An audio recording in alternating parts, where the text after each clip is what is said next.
Hi, this is Yolanda Vanveen, and in this segment we're going to talk about how to plant bamboo as a screen.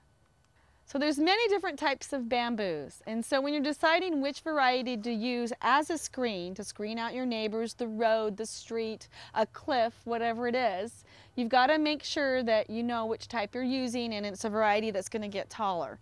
And there's two main families of bamboos. I'll show you. Now you've got to make sure there's two types of bamboos. There's the clumping bamboo that stays more compact. You can put it right in the ground. They generally, a lot of them get really tall and they make really good screens because they don't take over into the neighbor's yard at all. They stay compact. Then you've got the running varieties of the bamboos, and a lot of them stay shorter, so they don't make a good screen. And even the larger varieties, they make great screens, but you've got to be careful because they will take over the neighborhood and get into the neighbor's yard and down the street, and no one will be happy with you when they've taken over. But you can still use them as a screen, just make sure and keep them in containers. So if you've got a running bamboo, make sure and keep it in a container and never in the ground.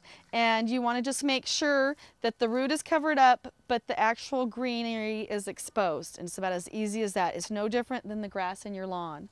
Whereas if you have a clumping bamboo, they're perfect for screens because their roots don't really take over. You can keep them in containers or you can put them right in the ground.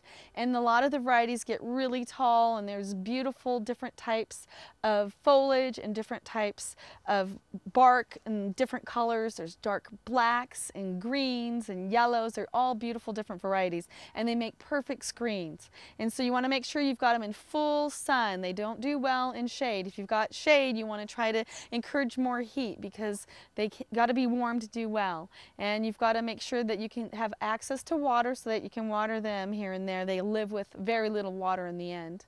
And you've got to make sure they've got good drainage. They don't want to live in a pond. But outside of that, bamboos make great screens in anybody's neighborhood.